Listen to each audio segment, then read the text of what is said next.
In today's video, I'm going to be talking about how to saw a log and why we're making the cuts we're making. So let's get into it. So you can see here, Corbin lifted the log onto the sawmill. He's just getting the clamp down now. And Carmody in the background stickering some lumber. So Corbin brings his sawmill up to the small end of the log, lines it up. You can see he makes his cut there. He just takes a small slab off, comes back, and now he's taking a 1-inch edging. That edging has bark on either side of it, so they'll have to run it through the edger. Now you can see he's turning the log with the clamp,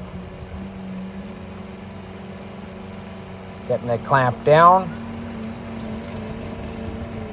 Carmody had to move some debris there, so he lines himself up again. He's going to take a slab here, not a real big one. He wants to try and get an edging if he can. Carmody takes the slab away for him, speed things up. Takes another 1-inch edging. Again, bark on either side. We'll have to run it through the edger. If you want to see the edger in action, you can go and look at one of my other videos. So you can see he turns the log again. So now he has two flat faces. So now his cut, both the previous cuts, his measurement didn't matter. This cut here though, he's going to set it at 6 inches. So that will be the width of his board. You can see we changed the angle of the camera. So now that he has the width of his board down, now his measurements going down, they will be in 1-inch increments.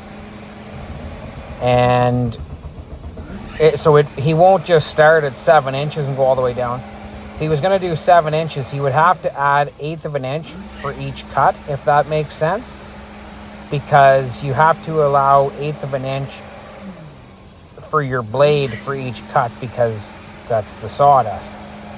So let's just say for discussion purposes, he wanted to get 6 boards out of his cant. He would have went to 6 3/4.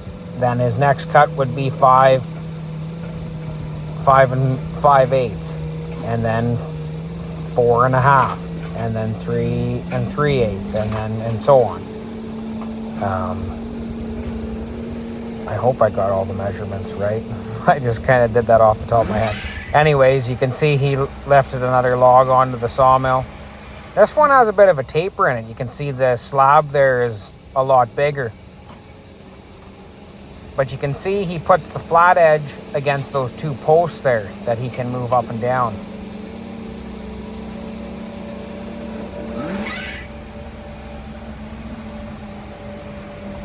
So you can see here, he probably should have put the small end of the log closest to where he is right now. He should have bumped that up a little bit more with the toe board. Anyways, it's not a super big deal. You can see he rolled the log back with the 2 toe boards there, just to make sure that the log is on both posts, to make sure it's as accurate as possible.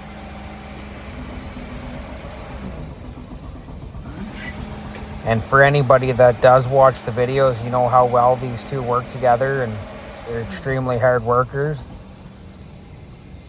There's myself there rolling a log on, try to help out where I can. Carmody, she moved the sawdust chute, allow the sawdust to go through the chute a little easier. It must have been getting plugged up. One thing I haven't talked about yet is just what Carmody's doing.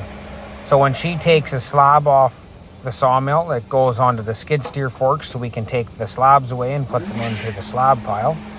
She also puts the edgings in a pile so that they can get ran through the edger once they have a big enough pile, and it'll last them an hour or so. And then the boards she takes and puts them into their separate piles, sorting them by the thickness and the width. I think I covered all the topics I wanted to in this video, but if I missed something, let me know in the comments down below. Anyways, thanks so much for watching, and we'll see you in the next one.